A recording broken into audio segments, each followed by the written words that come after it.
Let's put it this way. I've been doing tarot for I think going on 40 years now. Started when I was fairly young, and every time I pick it up and look into it, something new pops out at me. Right? So I'm not coming today as a tarot expert. I'm coming today as someone who has a love and a passion for exploration, and a love and a passion for this type of work, and a passion for what the tarot can do and bring into people's lives. All right. I would ask, I know that many of you, because you have joined this meeting, probably also have at least some amount of history with the tarot. I would ask that you also put that in a corner, put that in a box for just a moment, and just be open to what this is about, because this is not going to be like any other tarot class or any other tarot conference that you've been to, or any other tarot book that you've read. All right, it's going to be very live. So there's that. And then I guess I would say that although I have a structure and a plan in mind, I'm not a professional presenter. So we are kind of doing this as a just several people getting together and seeing what kind of territory we can actually work into. So yeah, we're not nationally televised on some syndicate TV or whatever, although we do have several people from around the world joining us. So thank you for that. I know that in the UK, it's 1:30 in the morning, so I definitely appreciate the support. And I see the famous Mr. Orman here has also joined as well. So thank you. Thank you for doing that. For those of you who don't know, Orman is the originator of this tarot deck. So it's quite a privilege to have him here today. All right. Now, in preparing for this, I have some posters, and like I said, I have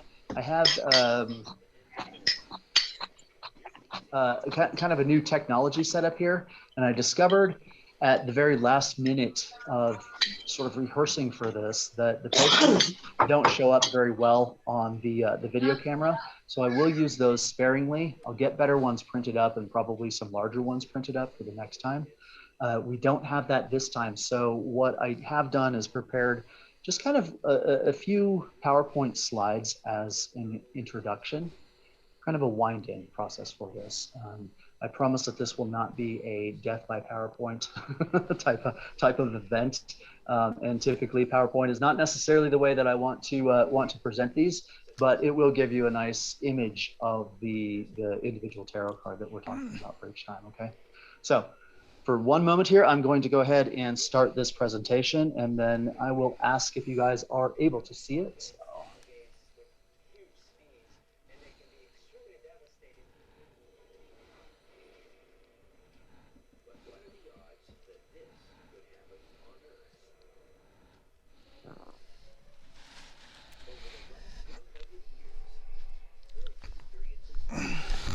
Okay, can you guys see this? Yeah, you can see it. We're seeing the presenter more though. We're not seeing the slideshow. Okay, did it change now? Yep, change to slideshow. Excellent. All right, great. And can you still see me in one of the corners or something? Great. Yeah. Okay. So far it's working. I shouldn't jinx it. So the way that this is going to be structured is each day for the next 21 days, we're going to just discuss the aspects of one card, one particular card. Now, I haven't decided whether I'm going to go in order or go out of order, or even repeat certain cards on certain days. It's kind of going to really depend on you guys and what the need is at the time. However, it does seem appropriate to me to begin at card number one. And card number one in most tarot decks is known as either the Jester, the Magician. In this particular deck, it's known as the Juggler, and it's card number one. So get my clicker to work. All right, great. What we're going to do throughout this, and this is kind of an evolving process here, we are going to take each of the particular cards and we're going to look at it from a couple of different aspects. We're going to look at it from the stance, first and foremost. Not first and foremost, I should say, the stance initially. Then we're going to look at it from the standpoint of its power and its influence, and then what its outcome is, right? Because we're not doing readings now. We're actually kind of almost taking these as readings on ourselves and using them as personal development tools in order to uh, further our conscious awareness. Okay. Now, when I say stance, you'll find that some of the cards, not all of them, have a character, someone in them. Okay, and that's the case with the first one, which you'll see in a moment. Not all of them do, but that doesn't mean that all of them don't have a stance. Now, when I talk about stance, there's three levels that we're referring to. The first one has to do with the mental aspects to something, and not just the mental, not just the brain life itself, but the actual mentality, what it causes in the mind, what it causes to the mentality, and at a certain level, even what it connects to. Okay. Now, speaking of connection, the second level has to do with the emotional content within each card. And the emotional content, emotion is one of those words I think in our culture that is very misunderstood because we have such expressions, right? Of I'm feeling emotional or that person has no emotion. And we don't grow up learning actually how to use our emotions in a regenerative way. And one of the features of the emotion is that if you I'll compare it to the mind or the mental process, right? If I look at a tree out in the distance and I want to understand that tree with my eyes and with my mind, there's only so far I can go with that because I can see its external form. I can see whatever symbols that might be encoded in that, even whatever signs might be encoded in that. But there comes a point where really what I'm looking at is just surfaces, right? You follow? You can only ever see surfaces. And so even if I were to cut that tree in half, all I would really do is expose new surfaces to it. Right? You might see the rings, might give you some more information about the tree. Uh, but I don't get its inner content. And this is where the emotion comes into it. One of the capabilities of your emotional life is the ability to actually send out a lance and penetrate into the heart or into the depth of something. And along that lance of power that issues from the emotions, you can then get this sense of what the thing is like on the inside, what it is in and of itself. So there's a bit of a clarification. We'll go into that a lot more in upcoming ones. But a bit of a clarification about what I'm talking about when I say the emotional stance of something. Yeah. And then there's physical. And physical doesn't necessarily have to be posture, although in card number one, it largely is. The physical aspect of it can be even what it causes in you. To give an example of this, of the physical posturing of something, think about certain types of music that you might have been exposed to. And it can be a wide variety of music. It can be classical, Baroque, rap. It doesn't matter, right? It just what certain music actually causes in a person. You expose yourself to one particular type of music or type of influence in this respect, and it will cause you to stand a certain way. It will cause you to have certain tensions in your body in different places. It'll even cause you to move in different ways. Now, music in and of itself doesn't have a posture, but in that respect, it does have a stance because it conveys something to the listener. Yeah. We'll also talk about the power and influence of each card. And I mentioned influence in the context of music, but now we're getting into the realms of what is a cult in it. And don't get tripped up on the word occult, please, because it just means hidden. It just means something that's occluded, something that you don't readily see from the outside. And then we'll also talk about its esoteric nature. In other words, its inner content. Um, Esoteric and occult are fairly well related, and I think they get confused quite a bit. I'm not going to go down that tangent at this point in time. I do believe that after several of these conferences, you will have a better understanding about what I mean by those two words. It also has to do with what it's connected to in the unseen worlds. And I think this term unseen worlds requires a bit of explanation. We've already touched on it a couple times when I brought up the example of music in the unseen worlds. What is that unseen influence that's affecting you, right, to hold a certain posture? Um, Another example, though, would be, if you walk into a room where people have been fighting, there's a certain atmosphere that gets generated from that. Or not just fighting. If you walk into a room where something really regenerative, esoteric, some sort of deep work is going on, you'll feel that too. And I think probably everyone in here has been in the situation where they can at least relate to some aspect of that. You walk into something and you're like, ooh, what's going on in here, right? So that has to do a little bit with the power to influence. And we're not just looking today, I'm gonna hold this up, we're not just looking at pieces of paper, okay? We're looking at what these carry. When I was very young and decided to take on tarot, I would sit in Pearl Street. I was born in Boulder, Colorado, and so I would sit in Pearl Street Mall in Boulder, kind of a famous hippie place, especially from the 60s. And I would do readings for people. And it got to the point, there was this kind of click over that happened at a certain point where I would be laying the cards face down, and I would start talking about what the card was to the person before I ever flipped it over. And each time flip it over, it was right. How do you explain that type of thing? It's this sort of connection. What I mean by this in this context of what it's connected to in the unseen worlds is that it's not so much the card, it's a relationship between you and the card. Yes, the card might trigger certain things in you, but really what it is it's a tuning fork.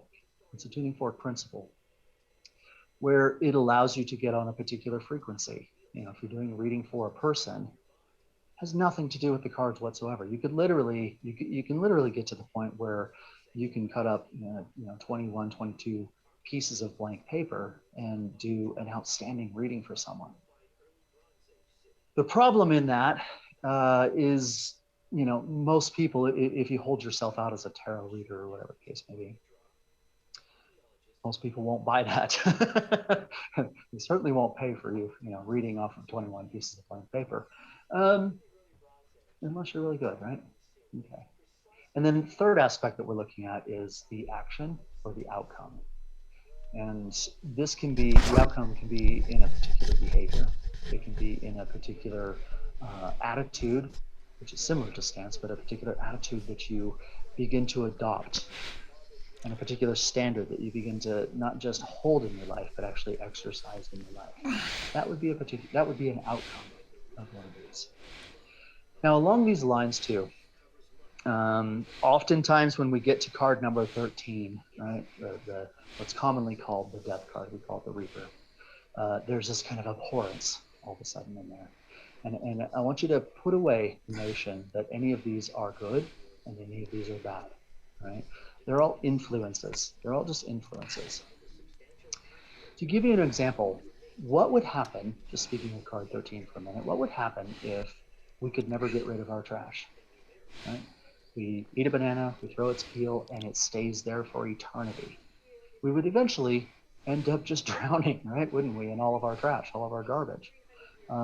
Fortunately, from a natural perspective, the planet has certain processes whereby it breaks things down, it returns them back to their origins so that new things might grow, so that new things might be created.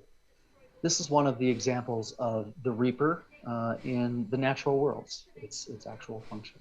Okay, so these are, I want you to kind of keep these in mind. We're going to return to them here in a little bit, but keep them in mind as maybe a grid or a template. And I fully suspect as we continue to go through these, that this will grow and evolve as we get to learn a little bit more about the cards. Okay, let's go through a brief description. If my image is blocking part of the card, I believe you might have the ability to drag that somewhere. For me, it is. If it's not, leave it alone. Just one quick note, at least the way I'm seeing it is I'm seeing the current slide, and I think I'm seeing the next slide, which is taking away some of the screen space. Really? Ah, I think you have a different, the is that more, the general consensus here? Let me just see. Yeah. But I see too. yeah. You So also see two? there should be a way to set it up so that you only see the slide being presented. It's not a big problem right now, but maybe something. Understood. Okay. I will look at, thank you, Sachin. Is that Sachin? I recognize the voice. Yeah, Yeah, it's okay. I was like, Thank you, Sachin. I'll look into that for the future. At the moment, let's just work through it, okay? yep. So, what do you notice about the card? The things that I notice about the card, first and foremost, actually, the first thing I notice is the silver issue, silver background. I don't know if you can make that out because of the print quality of this, but the way it's supposed to look is this kind of burst of silver coming from behind him. We'll get into this a bit more, but this has to do with the coming from the aspect of the silver temple or the silver issue of oneself, one's endeavor. He is in a positive stance. There's a couple things that are relevant about this, right? Everything is symbolic in this particular card. If you look at his right hand, the way that it's projecting upwards, right, like this, anything that's kind of rod-like or shaped like that, you guys see the image here, anything that's shaped like that is going to have a projection of sorts of force, right? And the other hand, his negative hand, is in a cup-like position, so receding. So he's issuing from one side, receiving to another.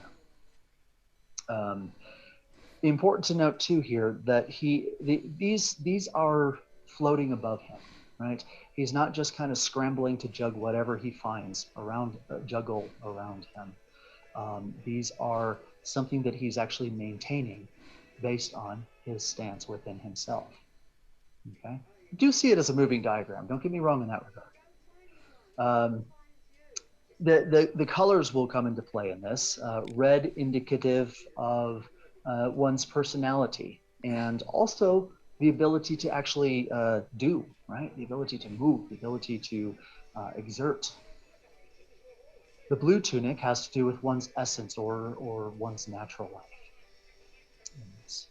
And then we'll get into the green and the black, but it has to do with capping off. In other words, not letting the personality of one's self, one's endeavor, interfere with the essence of oneself. Black being a color of absorption, right? Black absorbs everything.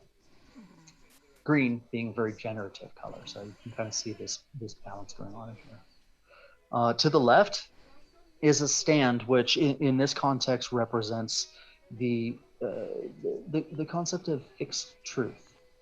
In other words, the natural laws of the universe, not man-made laws, but what makes the universe go around. And the golden cup ties into this as well. In various cultures, and I should say actually various religions that come out of various cultures or have been influenced by various cultures, you have these various symbols of cups, right? The most famous probably, of course, is the silver chalice, or as it's also known as the Holy Grail. This one's gold, the gold indicating more of a receptive nature. Yeah? Everything eventually is going to return into that aspect of himself, which is something that can keep, something that can hold. It's a symbol of a cup, isn't it? Something that's holding. Right. The various symbols above are, for the most part, planetary symbols. They're not entirely planetary. The first one, if we start from I think it's going to be the right side, his left hand, will be the blue triangle. This has to do with cosmic influence and cosmic connection. This is really to do with what someone is striving for in their life. If you're a tarot reader, I'm sure you've had many times, sat with someone where they're like, oh, tell me about, my love life. Tell me about the money coming in. Tell me about this. Tell me about that. This is taking it an octave higher. We all have those things in our daily lives, right? In our cultural lives. But this particular card from an occult and esoteric standpoint is pointing at something much higher. It's pointing at this cosmic connection. I spoke of the laws earlier. This would tie into that. All right. The symbol above it is either Venus or that of Venus, or it can also be the Ankh. If it's a bit more oval shaped, it would be the Ankh. And this has to do with what one brings into their life, right? So now you've got this sort of cosmic influence being engendered into one's life. The next one is the male symbol, also the symbol for Mars, planet Mars, and is to do with power. You can't actually do something, you can't actually accomplish something in your journey if you lack the power to do so. What's commonly called the Seal of Solomon, although I don't think it really applies in this context, is more to do with one's essence connections, what one has, what begins to attend the person on their journey. Yeah? If you go into something like care and really do a solid work into care, there's this universal essence of care that will actually come and sit with you, come and attend to you. And that becomes part of that triangle. Colors green and yellow having to do with, well, the green triangle going downwards, having to do with something descending, but also something very regenerative, color green, associated with regeneration. And yellow, again, we talked about this before, but yellow is the color of the emotion. And what does the emotion do? It connects. So this is a two-way bridge in this. Saturn, the next symbol over, Saturn has to do with discipline. You can't actually do something, you can't accomplish something if you lack the discipline to do so. From you folks who have been around for a long time in this particular work, can someone tell me the definition of discipline as it applies here? The ability to, come on, Zira, Zaire.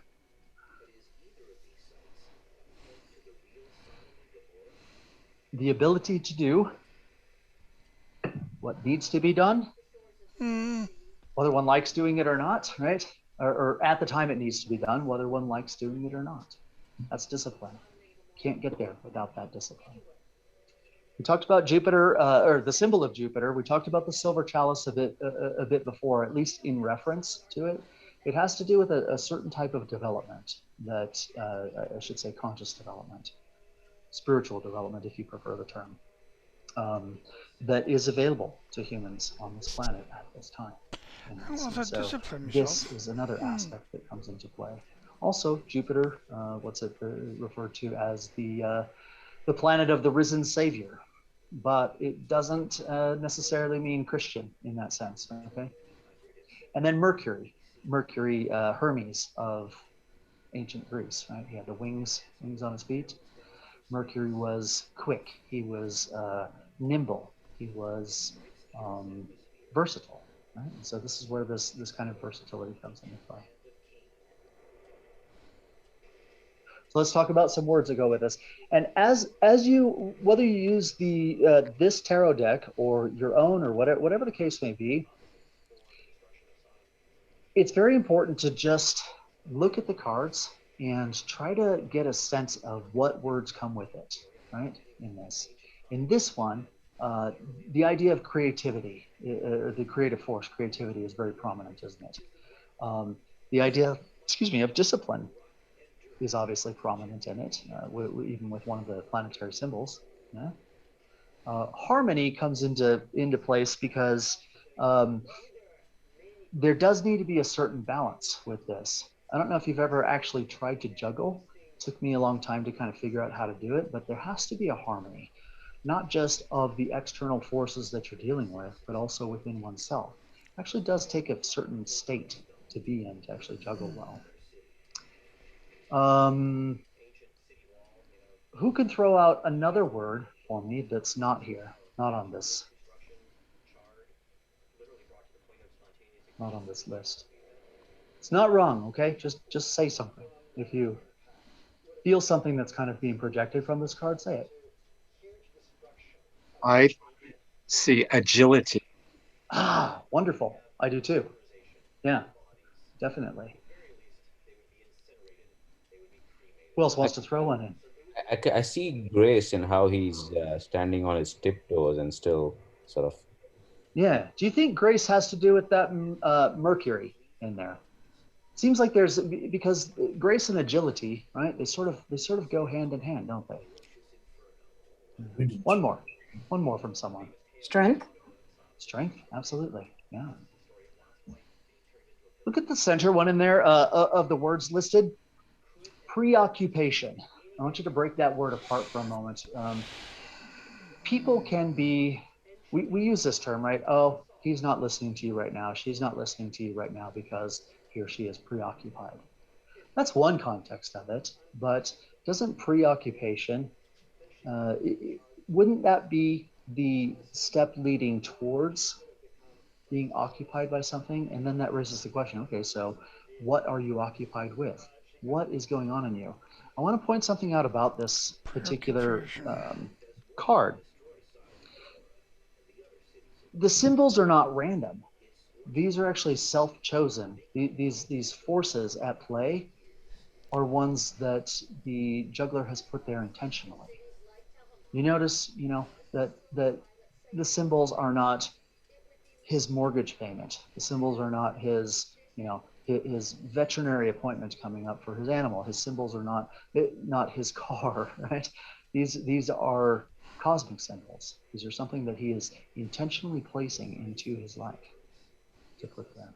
So I think that ties into preoccupation from the standpoint that you have to know what it is that you want, right? You have to precast, yeah, for what it is that you want in yourself before you can actually be occupied by something of your own choosing. Right, we talked about this before. Yeah. I guess I put this slide in here because I wanted you to remember it and keep it in mind. Take a screenshot if it's easy for you. I'll probably make this PowerPoint available to you all as well if you would find it useful.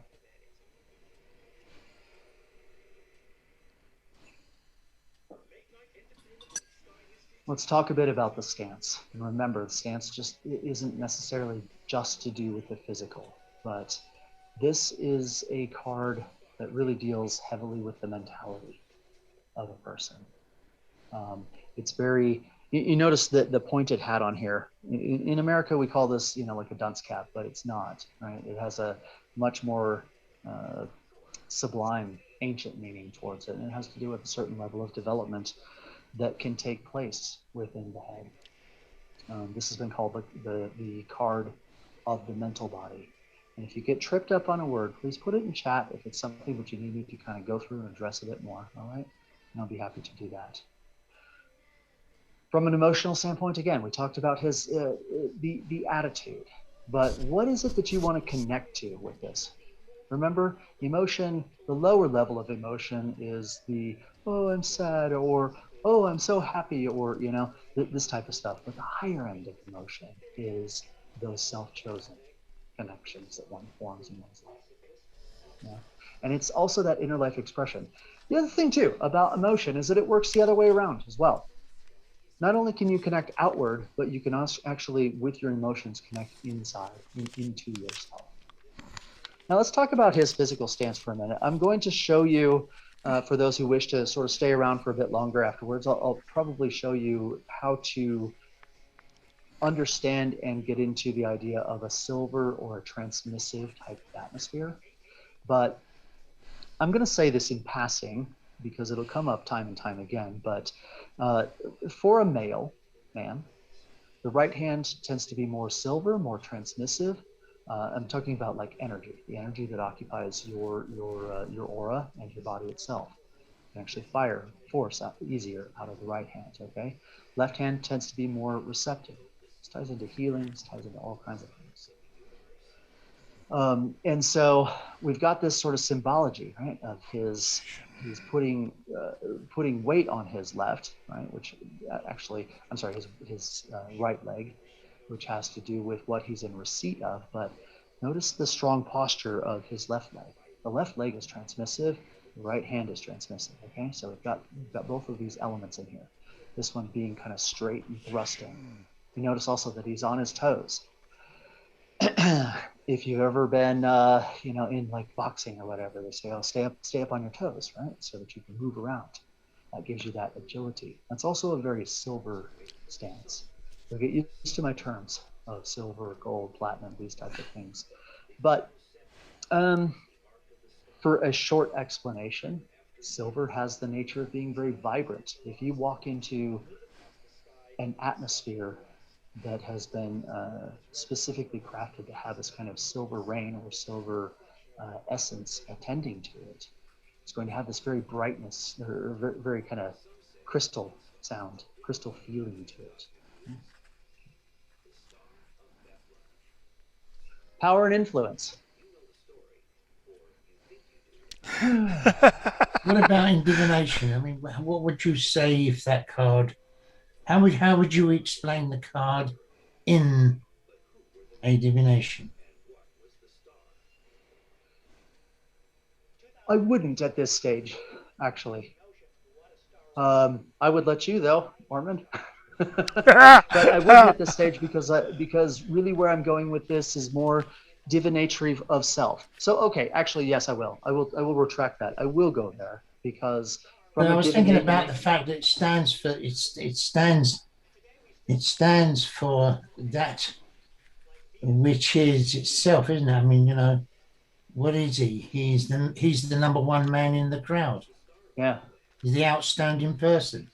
yeah, And this is the person in ourselves that has the ability to juggle things around. So this is the man that carries all the winning advantages. yeah, yeah. I mean, Right. yes, you follow? Yeah. And what comes to mind, Orman, when you talk about that is the difference between bravery and confidence. Both. Yeah, but if a person or an animal or whatever is kind of backed into a corner, there comes a point where they're going to have to be brave to fight their way out of it, right? Or face their doom. But confidence is a different sort of thing, isn't it? Right? We all have this kind of bravery, but how many of us can say that we actually have this genuine confidence about ourselves? I think that ties in even from a divinatory standpoint. What do you think about that, Orman?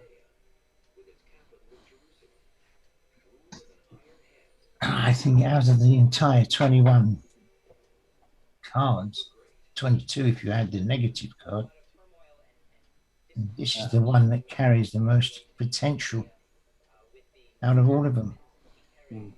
Because he really is manipulating the situation, manipulating his life, manipulating, well, it can be her too. So we say they're manipulating their situation of life because in his face, he's got the expression, as you put, preoccupation of another idea, a greater possibility of things. Juggling for a purpose, not for Juggling entertainment. for a purpose, yes, exactly the point. You couldn't have said it better. But the purpose is something that may be more realistic than something about oneself rather than a cultural event. We do have a natural life, and our abilities are somewhat reduced because of our cultural life.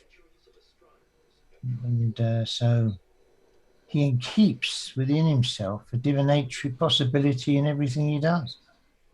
So this is really a divinatory card in the first instance, and very important. The old Fool card used to be card number 9 in old tarot packs, didn't it? Yeah. And it was moved to number 1 because it is first issue. It's a number 1 card, the number 1 person. It's Aries time, the number 1 sign. Isn't It that is. Right? Yeah. We're in Aries, aren't we, Pierce? Yes. I am an Aries. You're right. Right. So you're on form now. Good time to I do am it. on form. Right. This might be my that's card. right. No, and it also occurs to me too that the expression, we never have the expression every journey begins with a second step, do we? Yes, and you never get a second chance for the first impression. Well, that's true too, but you can't start a journey without that first step, and so hence the number 1 in this. Yeah. This is That's right. a critical card for that. Yeah. That's right. All right. Thank you, Orman. He stands alone, doesn't he? Yes, he does. Yeah. Yeah. Some of the other cards have multiple people in them, don't they? Yeah. And I think this next slide that I've just switched to is also to do kind of ties in with what you're saying from the standpoint of it being divinatory, how it's organized, how it's structured, and how it behaves. It behaves, right? Like you had pointed out, this is a doing card, but it's not just doing; it's doing with knowledge and skill. And so, really, that begs the question too, doesn't it? Of where do you get that knowledge and skill? Can I ask you a question? Please, who's speaking? Because I only get one person popping up at a time, so I don't see you. Introduce yourself, please. Lucy. Hi, Lucy. Welcome. Listen, I'm not very familiar with tarot cards. Does it mean in another card it's magician?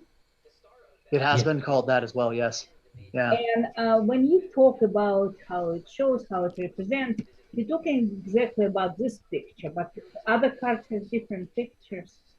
So do you interpret differently if it's different picture on a card for the same card? Can you restate that a bit slower? I'm just having a hard time with audio. I have two tarot cards, and both of them have different pictures. Yeah. When you look at this picture, you talk about how he stands,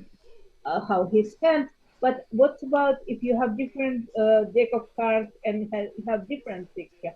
Right. Okay. I've got you now.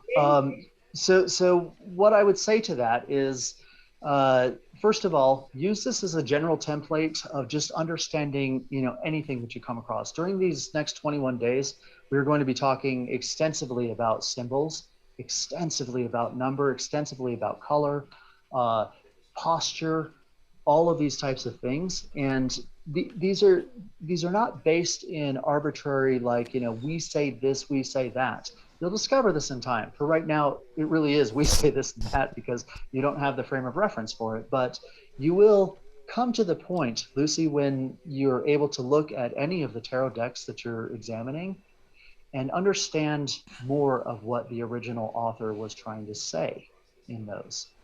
Okay? So broaden it out. Look up, if you don't know what this is,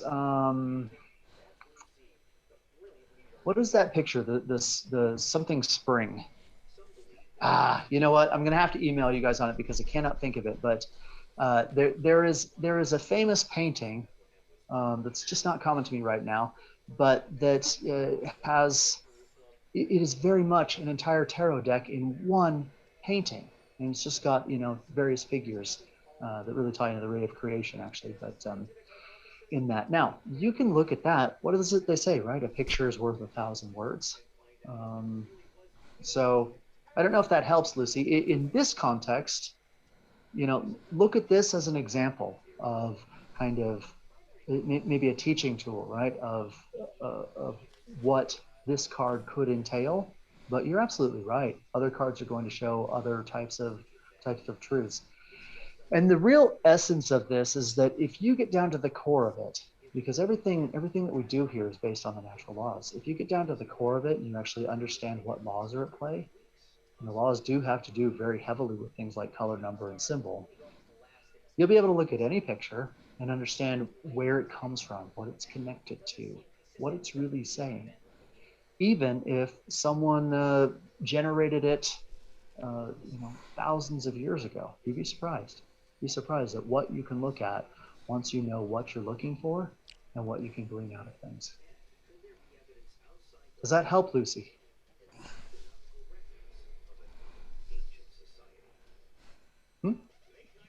I'm hoping. Not really. Okay.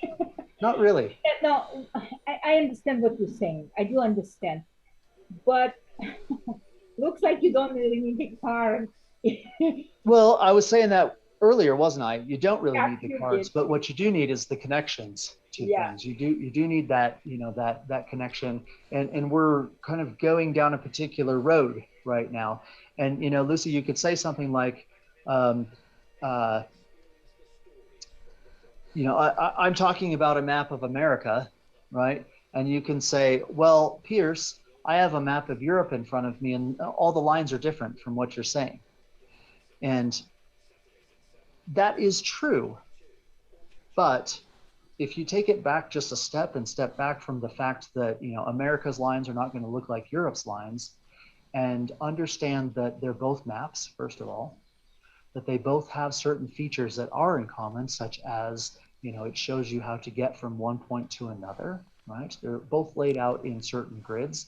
They both name places. They both show things. This is a good example of what I'm talking about when you take a step back and you go, okay, the natural laws are the rules of the map. And at that point, it doesn't matter what map I'm looking at, I can read it, I can understand it. Yeah. So I hope that analogy might help a little bit, but use them all, right? Let them all be your learning tools. That's what I'd have to say. And yes, they will be different.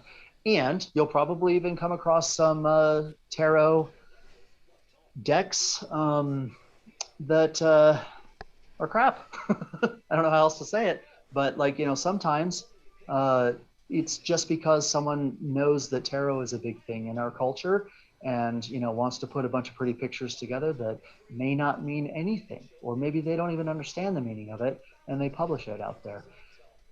By really understanding the core of things, you'll get to know what that is, right? You'll get to know that too.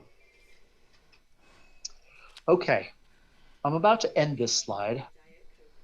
I want to leave this up for just a moment to give you an idea, of some of the things that we will, or at least have the ability to work into with this. Mumming, for those of you who don't know what it is a practice whereby you can attune and connect to something.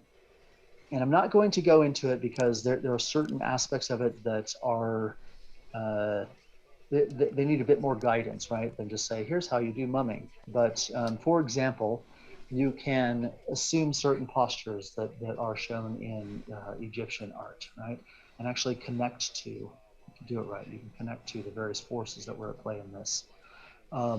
In this respect, though, even as an experiment in what your own complex can do and what your own systems, your own internal systems can do, you might find it useful to actually try, to adopt this posture and just see how it feels in you. There's only a few cards, right, in this tarot deck that have postures in them like this.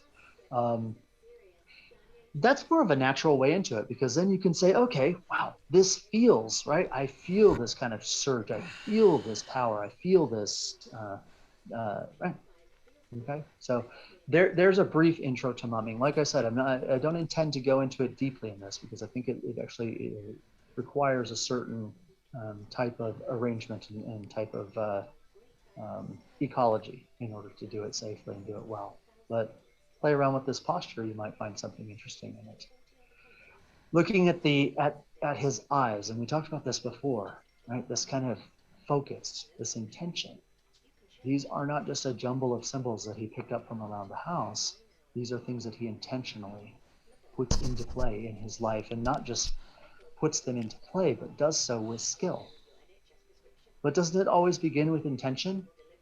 You can't start at the end. You can't start with the end result. You have to set that intention. Cats. I mentioned the cat exercise. This is actually quite interesting. If you have cats, watch what happens right before they jump, right? They're about to jump up onto the bed or jump up onto a shelf or something like that, right? If you're very sensitive to it, you can actually see this kind of force come out of their eyes. What they're doing is they're projecting themselves to that position, and then their body follows. And there's a very good lesson in this, because it is seldom that we have that kind of intention when that we set for ourselves. In other words, projecting a particular outcome of something. Yeah, I did it before this. I projected a particular outcome into this, and so far, it's right on. Yeah, and it takes some practice to be able to do that. So one thing that you can do, you can start physically, actually, and then you can go on to other realms of practicing this exercise. But next time you're walking across a room in your home or outside or whatever the case is, fix your gaze and place yourself at that position. In other words, it works like this, okay? If I want to walk there, I get this mental picture in my mind, first of all, of me standing over there, and then I let my body follow it. Does that make sense? That's a physical aspect of the exercise. Later on, after you've kind of become accustomed to doing this, you can do it with certain other types of intentions where you actually project this. This is a very, very card number one type of thing to do. I think one of the other aspects, if you don't mind me saying so, Piers, Yeah. was about the nature of roles in life. Mm. Because he sees them coming, you know, so it's in anticipation of that event, being able to juggle between the roles in one's life. Yeah. Different people within us, and each one of those people are a different person. Yes, very much so. So independent how we stand in relation to it, it's dependent on the outcome of that event. Yeah, very Yes? much so. Yeah. Yeah, I'm reminded of another very useful exercise, and that is as you go to bed at night, try not to get too tired, right? At night. I struggle with that one, actually, to be honest. I work myself so hard. By the time I go to bed, I'm ready for bed. But to practice this exercise, try not to get too tired. Lay down in bed and go through your day with as much clarity as you can remember, starting from the moment that you woke up that morning. What did you then do? Shower, eat breakfast, so on and so forth. Try to revivify that as much as possible. And once you've done that for a couple of days and you actually get the hang of it, your systems get the hang of having a good recollection. You'd be surprised how difficult it is to remember much detail about your day. But then as you begin to wake up in the morning, you'll remember going to bed with that exercise on your mind, going to sleep with that exercise on your mind, and use that moment, those few moments when all of your centers are reconnecting with your life, to precast your day. Precast what it is that you want to think, what kind of thoughts, I should say, that you want to have that day, what kind of connections you want to make emotionally, and so on and so forth. Do you understand? So getting into that idea of precasting something is a very card number one sort of exercise to do. I believe that's the end of it. So I'm going to pause this for just one second. I hope you guys can still hear me. All right, great. 6:30 to 7 is going to be difficult, isn't it? We'll just kind of go on, okay? First of all, if people need to leave, that's fine. Who here wants to work into something else? First of all, were there any comments that we need to address?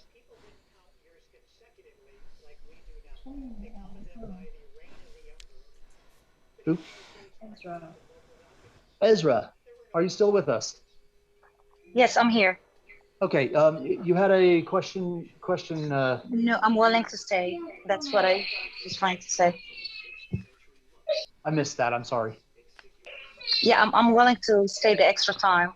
Ah, okay, great. Well, what would be useful then? Orman, do you think it'd be useful to go into how to briefly how to generate silver atmosphere, or what do you think? This is your venture, I'm sort of like I'm going to come here to back you up, like type thing. Yeah, okay. I found it quite interesting, to be honest with you. I know it's my pack, and I started to do it, but you explain it better than I do some ways. I mean, we'll get our moments. I've lost the pictures here. I don't know how to get out of this. How do I get out of? Yeah, I'm kind of suffering from the same sort of thing. Can you guys see me though? Oh, right. Yes. You can. Okay. You guys are about like this big on my screen, so Here's I got you, yeah. You double tap on whatever you want to see bigger. You can tap on the PowerPoint or the person's talking. for me, for some reason, I hope that makes sense. Yeah, go to it does. Yeah. if you go to the top right, there'll be a little thing called View. If you click on it, it'll give you a bunch of options. Then you can change In my more. Okay. This is life, right? This is life, isn't it? You know. Oh well. Several different ways you can show it. Is this now unofficial? Yeah, I mean, this is unofficial. That was a very official. That was a very official 45 minutes, wasn't it? Yeah, this is the icing on the cake. Yeah. I'm gonna do it because I think it's something that everyone would benefit from. Well, how does that relate to the tarot? Well, because this is a card of doing, right? If we just walk away now and go, okay, you know, thank you for learning a bunch of things, but don't have anything that you can begin to do. I know I give a couple of exercises, right? The cat exercise and the one at night, but this card is very much to do with the essence of silver, I feel. And so I thought it would be useful to give people a practical. Your party, I'll stay on. I'll go with it. All right. Yeah, we'll do it. Okay, great. And the baby back, you see. Glutton for punishment. Glutton for punishment. You can talk. Yeah, that's great. Right. So we talked before, and hopefully you guys can see me because you guys are like postage stamps for me, but it doesn't matter. We talked before about the transmissive and receptive, right? The right and left hands. Let's go over that again because it's going to be important for this particular exercise or particular movement that we're going to do. So in the male, the right hand is more silver inclined. In other words, more transmissive. It's got more of an antiseptic property to it if you want to take it into a healing context, whereas the left hand is more gold-based. You come to understand these, but left hand is more gold-based, more anesthetic, more anesthetizing, okay, more receptive to things. And so in ladies, it's exactly the opposite.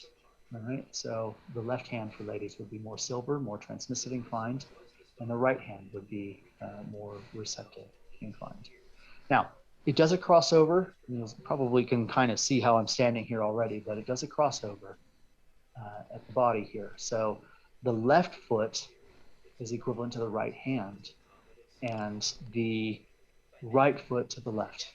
Follow me so far, okay? So in order to do this exercise, to invoke's the wrong word, to cause a silver atmosphere. Close off the gold hand, close off your receptive hand. For gents, that would be the left hand. For ladies, that would be the right. Stand in a very straight posture, very kind of light and buoyant. Try not to get heavy with this. And you're going to bring your right hand up to eye level, turn it this way, and bring it straight across that way. And I like to follow it with my eyes because you can also kind of project this silver force out of the eyes. Now there's one additional movement to this as well. So it's not just up and to the right and here and back, but you're also going to quiver the hand. And I'm going to get closer so that you can sort of see this here. You're going to do a quivering of the hand this way. And what that does is it pulls this charge in, right, to the hand, but then this sort of releases it. If you can see electrically, in other words, see auras or things like that, what you'll see is almost like these ripples. You know when you throw a stone into the lake, right? All these kind of ripples come outwards. That shaking movement does that. And so this is the action. And if done with intention, after a couple of minutes of doing this, you're really going to feel this kind of tingly vibration begin in the area that you're in. Now, a couple notes of caution. I don't know. You don't really need to be cautious with this so much as just aware of it. Silver will keep you awake, right? So if you're intending to go to sleep in your bedroom and you fill it up with a silver atmosphere, all I can say is good luck. You'd probably be tossing and turning quite a bit. Gold would be better for that. The other thing too to be careful of is that silver is a very charging thing. So if you are with someone at the time that is already struggling with something, it's going to amplify anything in them that they're already struggling with, right? If someone's upset at you, if someone, or upset at anything, not just at you, but if someone is, perturbed by something, you may want to avoid inducing a silver atmosphere, only because it's probably going to amplify that aspect of them at that time.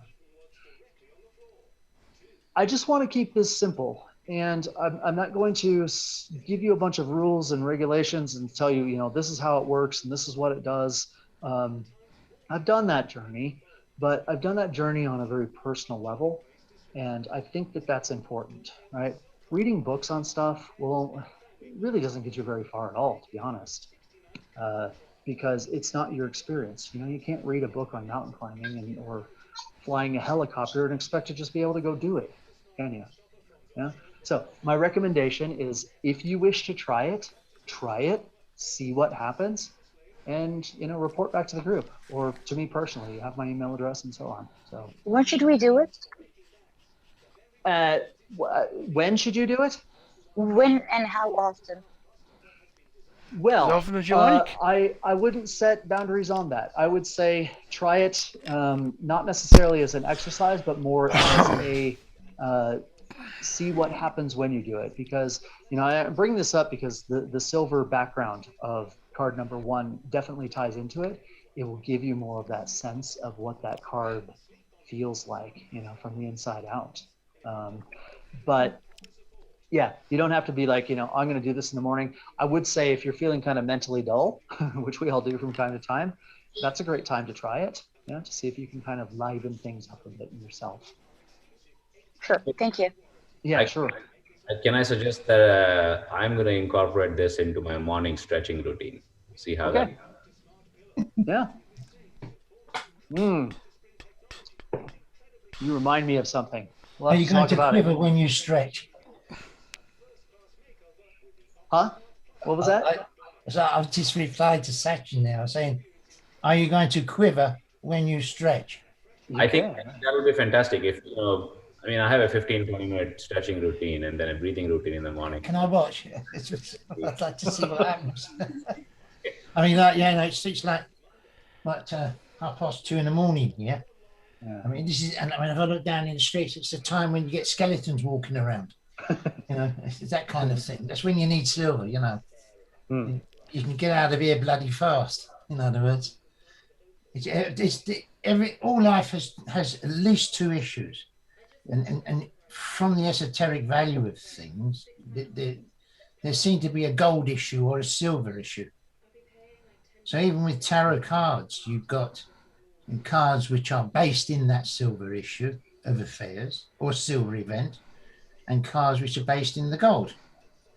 And the juggler, so all positive numbers, all positive cards, and the juggler is a positive card, are to do with the silver events of life, which means initiation, development, and learning, new knowledge, idea, all of these aspirations, inspirations.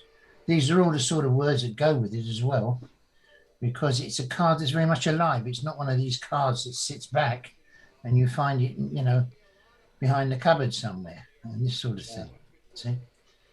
So I think what Pierce is saying is that there's also a living event where the tarot is concerned in your lives. And so if something is going to be a divinatory process like the tarot is, then you should be able to find that somewhere in the activities or events of your life. So it does in the end come round to the idea, which would exist with this card, that everyone themselves is a living tarot. Yes. A living event in exactly the same way. And so it does represent the actuality of our lives and their eventual results, events, and initiations of events. So he's standing there waiting for someone not the diviner, not the reader, not the consultant, but the person who comes looking for a question or an answer to a question, yes? And when that card turns up, then you sort of start talking about the positive things, the issues that are current at the moment. Gold is always laid back, silver is always up front. And if in yes, even if you want to do healing, you use silver and gold as an actual force, and it is a life force, both of them, and you contain silver and gold in your actual physical body. And with healing, if you lose your left hand, you do work in a gold way, or with the right hand, silver, which initiates. So you wouldn't, like as an example, attempt to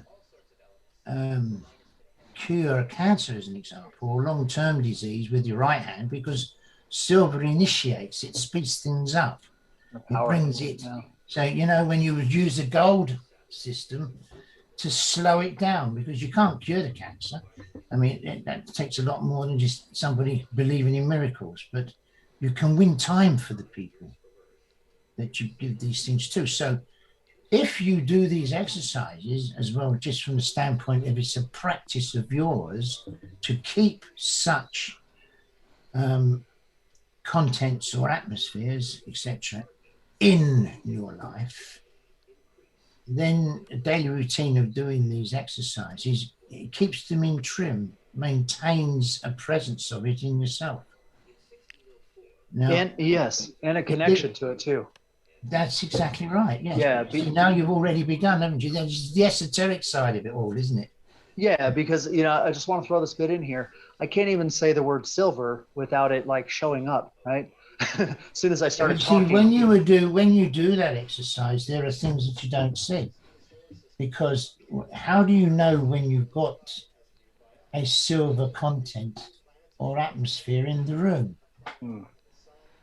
There are things that you can see and things you can sense, right? Yes. Yeah. So what you sense is a tingling on the cheeks. Yep, right here As on the an example, or on the arms and the elbows. There are different places on the body that are sensitive to that particular kind of influence. Yes.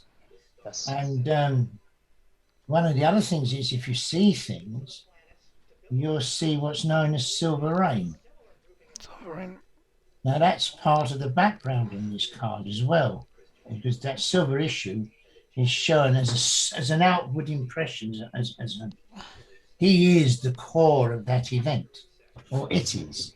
And so it explodes and it carries radiation, it carries impression.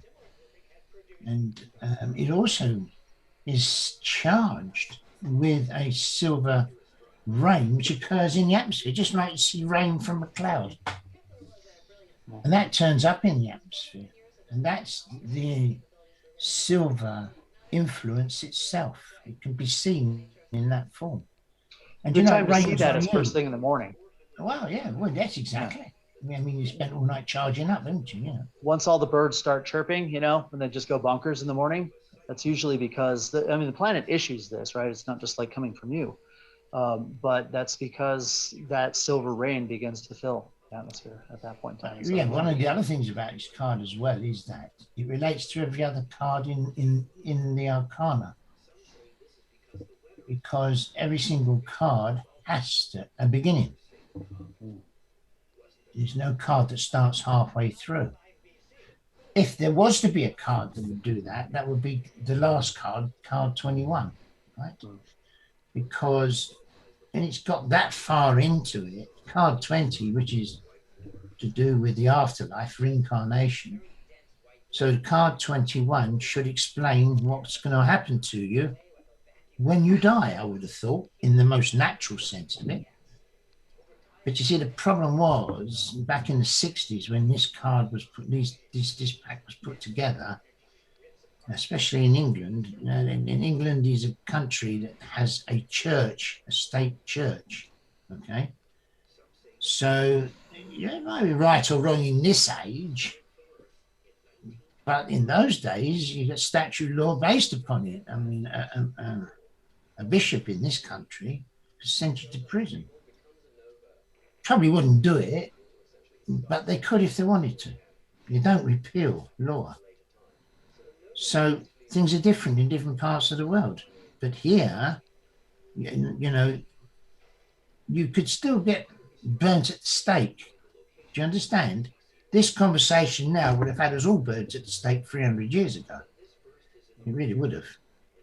So we live in an age where liberation and freedom of expression and thought is more of an event every day, which means that some cards in the tarot, especially the juggler card, are going to become more and more predominant in our way of life than other cards that were more predominant when, you might say, religion ruled the roost.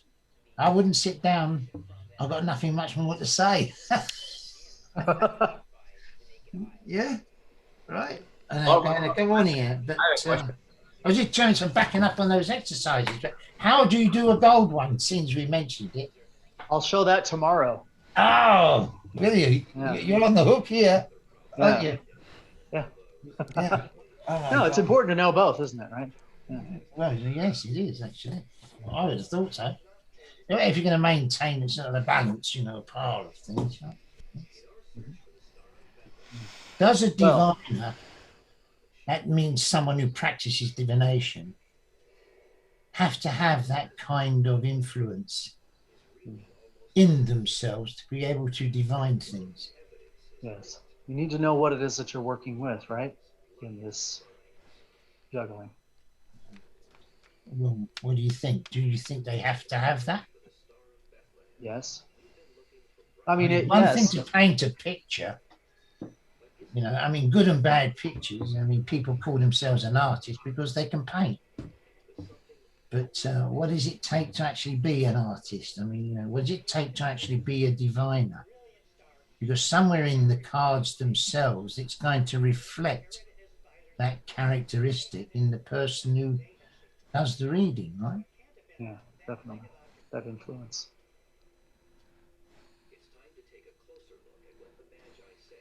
I have a question I wanted to ask. If Orman would, I understand you, the creator of the deck? Unfortunately. Yes. Well, if you, the first image that I see, or like the first thing that I grasp from the card when I look at it, it's the Fibonacci spiral that goes from his head. The what? Sorry. Unfortunately, the internet's not very good here, so I'm struggling to hear you clearly. The what? I'll try again. You know the Fibonacci spiral? Yes, I do. Yeah. Okay, so like the first thing I grasp from the image when I look at the card is that Fibonacci spiral. Like if you go from his head and follow all that circle and all the way to the cup. So was that an intentional thing, or is it just like an accident? Like, did you have that in mind when you were creating that, or no?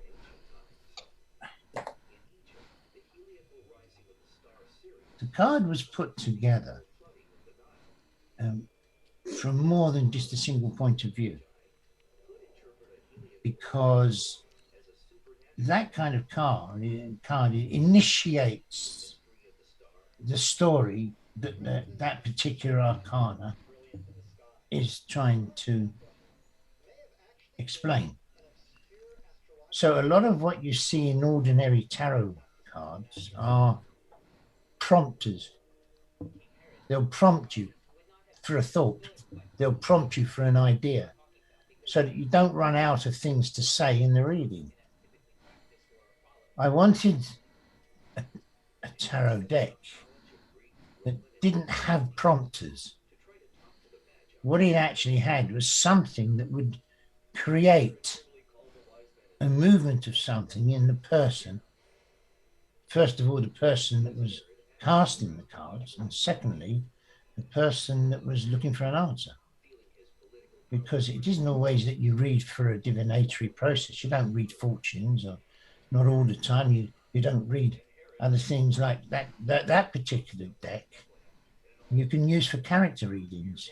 You can also use them to read influences separate to the human event in it.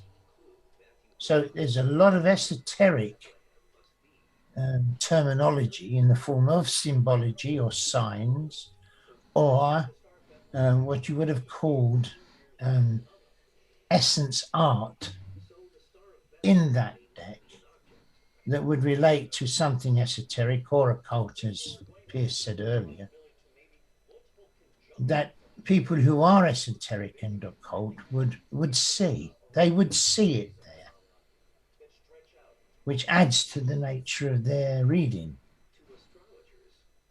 because it's more than just our life, isn't it? Our life is full of roles. You're born with an in-breath and you die in an out-breath. There's a reason. You don't born on an out-breath and die on an in-breath. It doesn't work like that. So things work a certain way.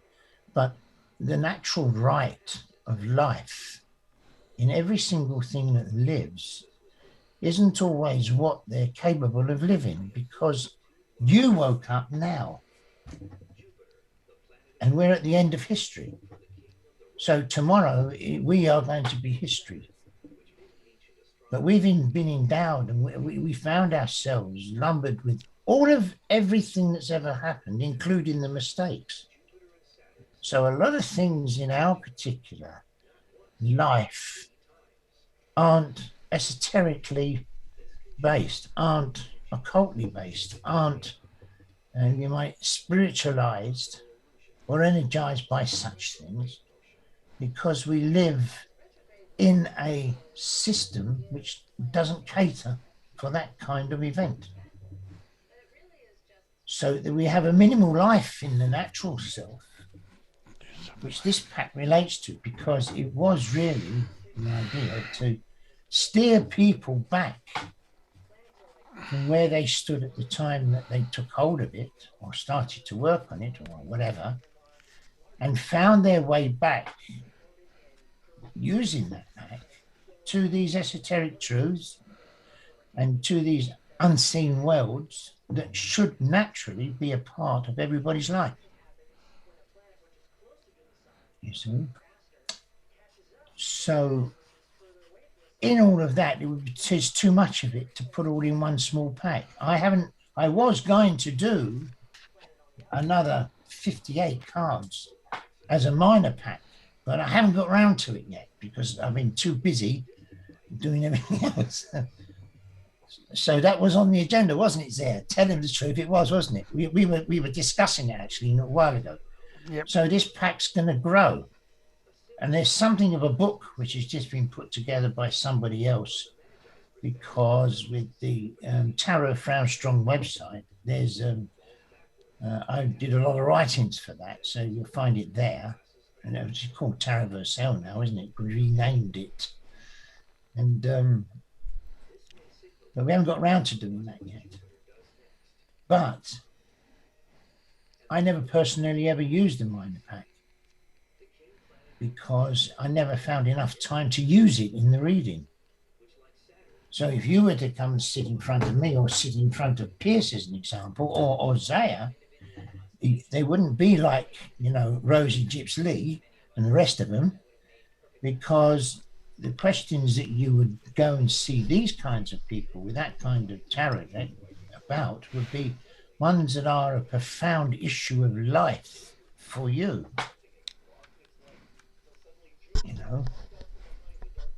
And this is just one of those systems where that kind of knowledge and that kind of divination is stored.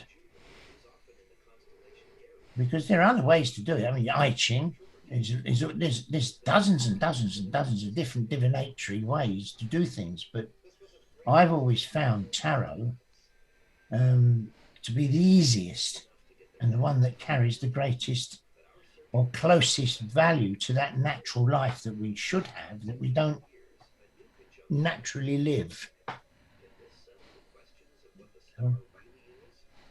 So it puts a different purpose for the tarot pack being there, maybe, because it just wasn't made to sell as a game with Waddington Game Systems. I mean, New York Systems published this tarot pack in 24 different countries. And I tell you, this is a true story. New York's Game Systems. And the guy that owned it at the time, I never got a penny. And not one penny. Because they make all the tarot, all of the playing cards for casinos. And that place is like Fort Knox times 10. I went, actually, guys walking around with machine guns. You know what that's like for English people?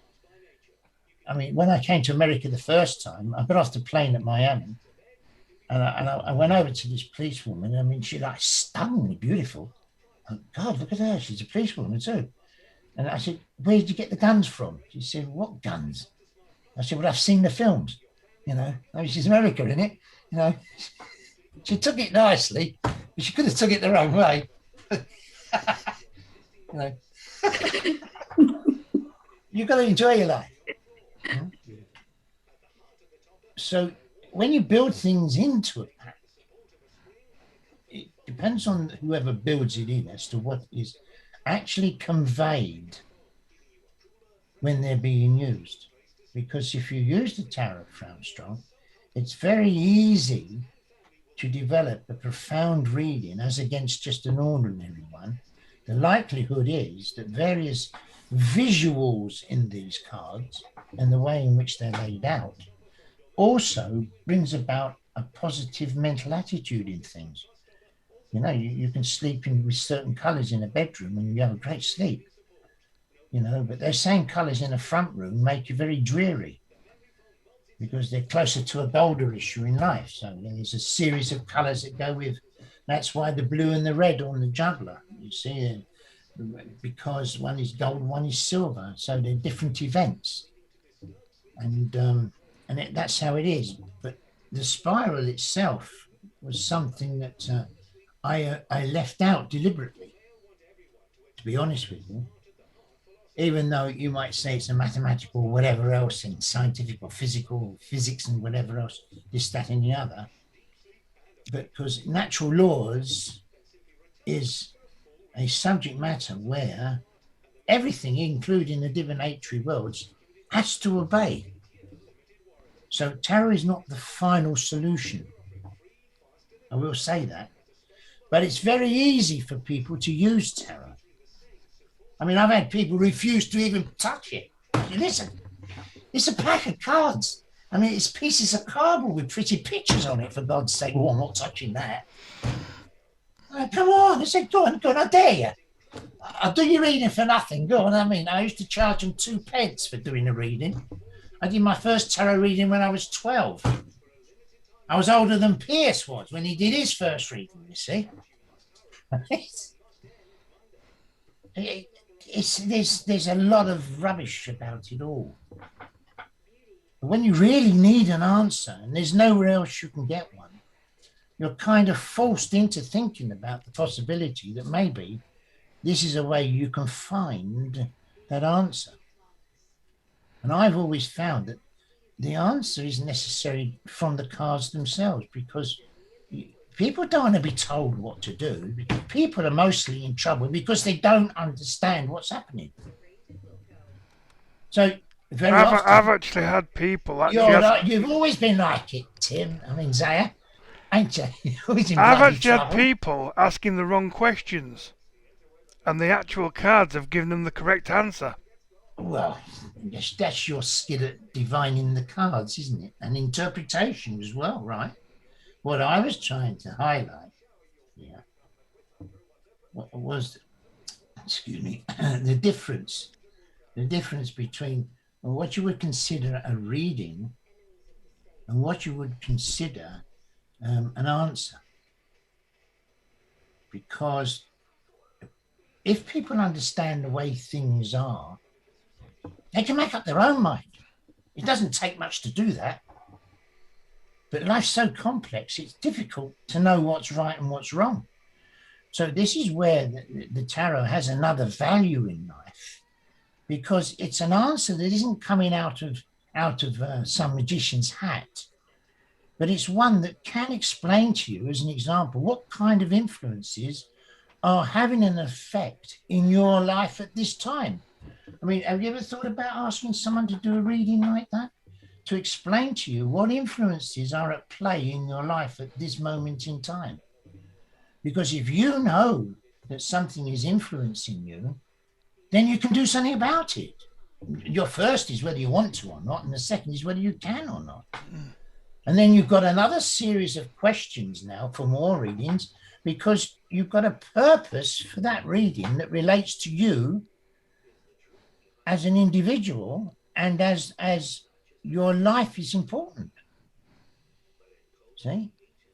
So it has other meanings. So the fact that the juggler happened to have them like that was because I told I'm not the artist, okay? I paid this young guy. He was a fabulous artist. I mean, he really was good. And he was so skint, so he did them, and I paid him because he's a better artist than I am. So, but he interpreted exactly as I explained it. And he said, "How do you want me to? Do you want me to put it like you would see a juggler, throw them up in 3D?" I said, "Well, no, because we're not trying to get them to be 3D here. What we want to do is to give them some basic idea or principle of what it is that has an effect upon a person's life and roles of life or whatever else from a local influence, that being our own very own little solar system here." And there's a thing called planetology, which isn't so popular as astrology. But you are more influenced by the local planets. I mean, look at the sea. You can count 7 waves, right? Each one's from a different planet. So everything that we live also has this upon us all the time. And the tarot is one way in which you can describe it to a person. And then they can go down the beach and learn how to count the waves.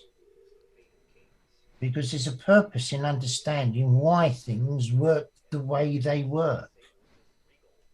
Because it puts life back into your own hands. Well done, Piers.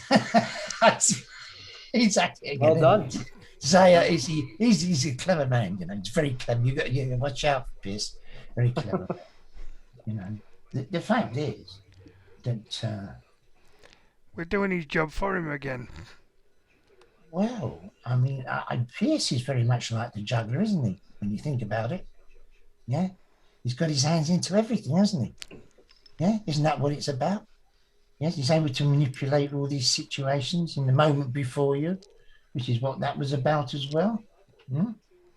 So that you can have the situation prepared to walk into.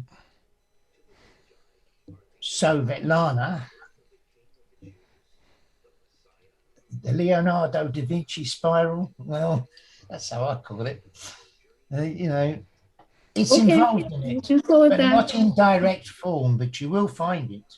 I watched this very interesting program on YouTube about the spiral, and there was this doctor that explained how your heart is exactly based on it. And he got this dead person's heart, and he cut it in a certain way, and he opened it out into this long thing, and it went round in a spiral shape, and that was exactly the shape of the heart. When he rolled it back up together, there's your heart.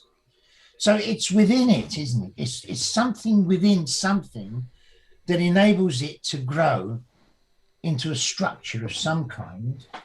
And there's more than one structure, more than one possibility. Like there's always more than one answer to something. The point is being astute enough or clever enough or prudent enough, whichever, to be able to pick the right answer. Yeah? So they go to diviners for that. That's why they go and use the tarot and things like that, And it begins there, doesn't it, Piers? Yeah. Jesus, I'm going to send you a bill for this. I mean, it's just 3 o'clock in the bloody morning, yeah? Yeah, I might as well. I mean, you know, I live right in the centre. The road sweeps are going to be coming along here because they do it at night. You see, it's a big major city. So everything's cleaned up at night when you're asleep, trying to get to sleep. You got these very noisy trucks coming by, sweeping the road, you know, and that sort of thing. Mm. The way all life works, isn't it? Yes. Well, it's nice to stand at the window and do a bit of silver exercise over there and keep them going all night, wouldn't it? Right. Good. Yeah. No, thank you. Thank you, Orman. Whatever. Genuinely. Yeah. Sets the rhythm for the next 20 times. Yes. Is this every day or once a week? Every day. Every day. Every day. It's like you like just the don't special... run a marathon, do you? You run a marathon, marathons, yeah? Yeah, it's Just like the don't special expect us forces to training turn up of every day. terror. I need my It's a beauty special- sleep. Well, come when you can. Yeah. Thank you. There's So always is it recordings gonna of them. be tomorrow as well, and every day, like every day, not Every day, not every every day, same time for 21 days. It's kind of like the special forces training of tarot. If you're coming from the the meetup group, that was a joke, by the way. If you're coming from the meetup group, go to the Eminent Way website, which I think Pleiades had posted earlier on there, and there will be a link that you can just join the meeting each time. And I think I started off explaining this. I have 20 meetup groups, and there are 21 meetings, so I would have had to do that 400 times, and I would still be booking them if I went that route. So please go to the website and. Yes, is it the same? Is it the same link then? Same meetup? It is. Yeah. It is. It's the same link. So if you have the link, just do that every time as well. Yeah, I think for anybody who is joining from the phone or PC, when you start Zoom, it'll show up as the first link in your meeting list. So that's what I'm just going to come in tomorrow. I am probably going to be here all 21 times, just to let you know. So I just say that? one thing. Yeah. Just I forgot. I didn't finish that story about game systems. Right, I went there. I was going to say that the man Stuart Kaplan had the largest tarot collection in the world. He was a total fanatic on tarot cards, and he was a multi-millionaire. You know, he really was a lot. I mean, big time.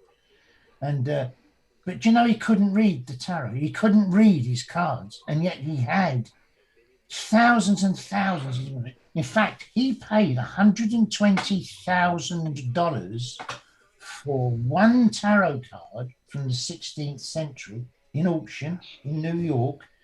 And it was one of the 5 cards left of the original, what they call Visconti pack. Yeah, Tarochi. Yeah. That's right, where the game of Tarocchi. It was a game in those days, and he bought that card, and it was in his collection. It was a huge library.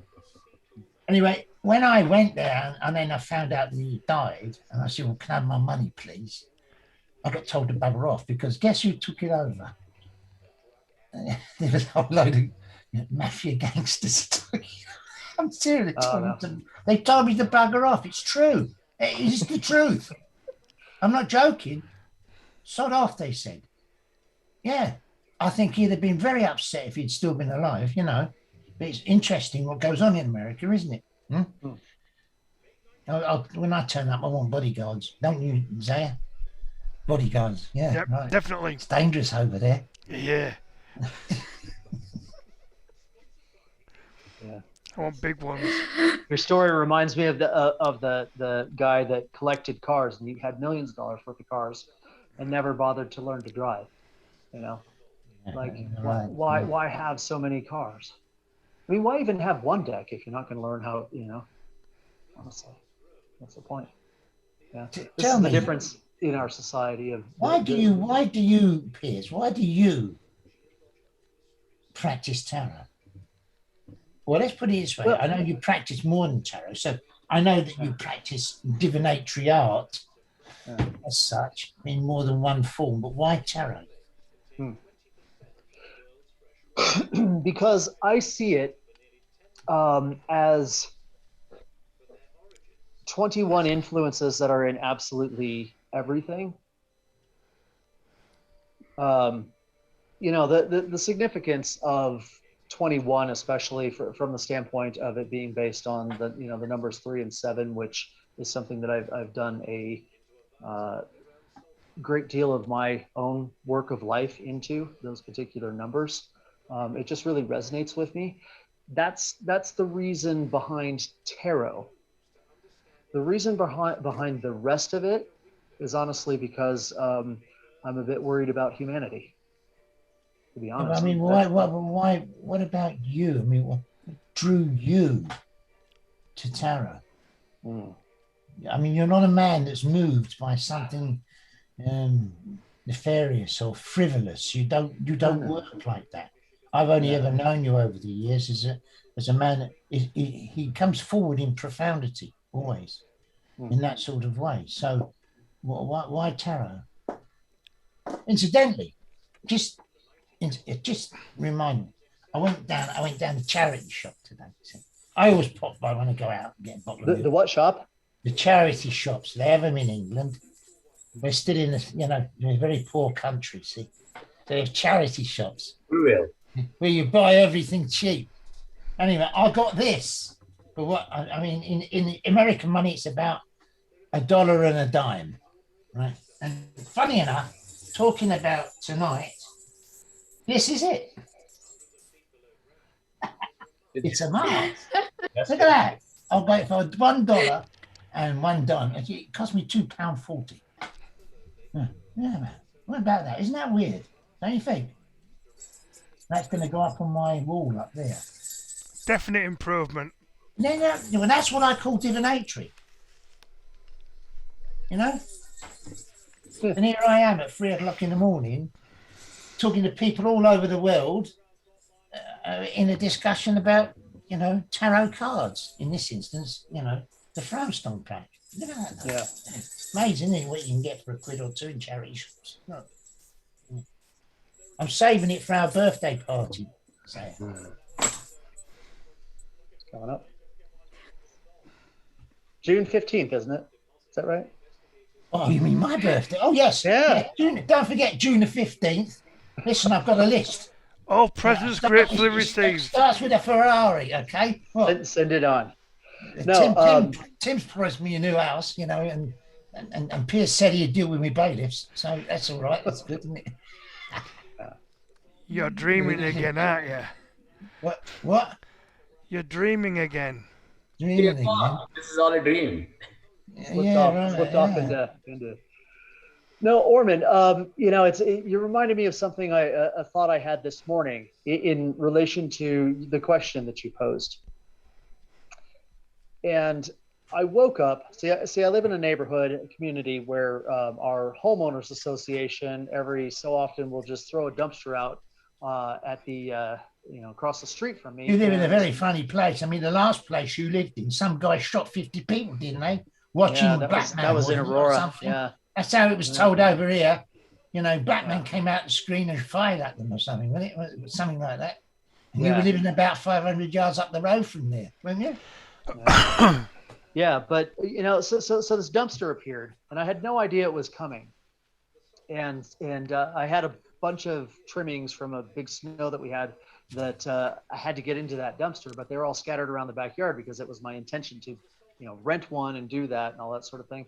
But the short of the story is that I, instead of doing what I had planned this morning, I found myself with my work gloves on, at 6 a.m., hauling stuff out to this dumpster back and forth about 50, 60 times. And it occurred to me in that moment that you have to take life and the events of life as they come.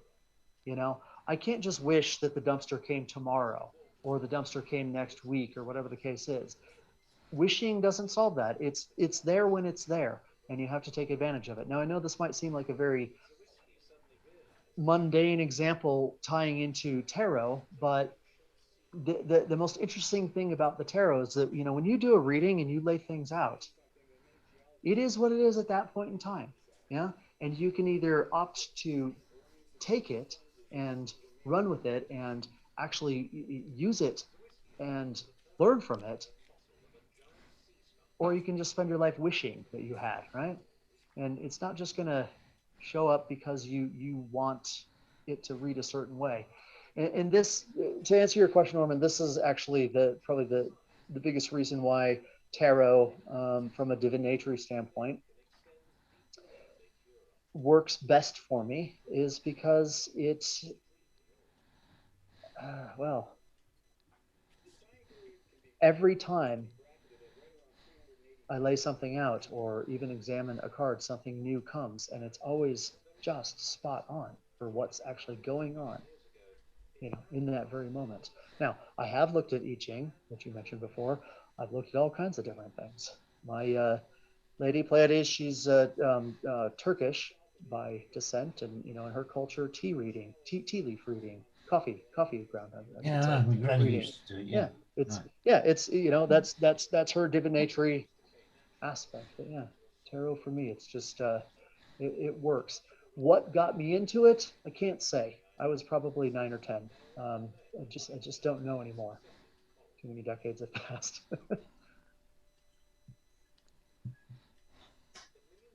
Listen, in the end, it's got to be in you. Because you're the one that's holding the cards.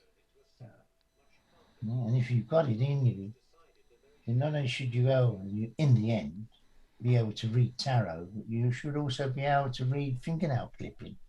Yeah, sure. Anything. Chicken bones, runes, stones, anything.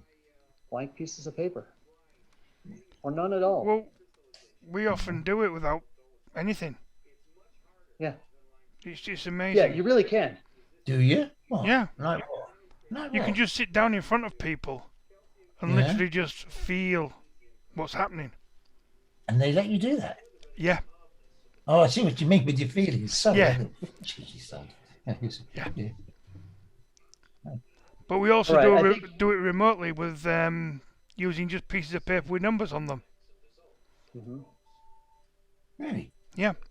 So what you do is you get the other person to actually just do out the reading with numbers printed on or written on pieces of card. Oh, good idea. And then you can actually just turn the cards over, whichever ones they've put into their reading.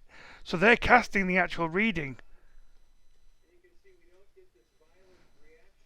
Well, and that's the point, isn't it? I mean, it's not about the pieces of paper with something printed on them. It's really what comes. It's the intention. What's already in you. Yeah, it's the intention. If they're putting the intention of what they want into the piece of paper, it doesn't matter whether the piece of paper with pictures on it or whether it's pieces of paper with numbers on it. The intention pushes it along, and that's what attracts everything.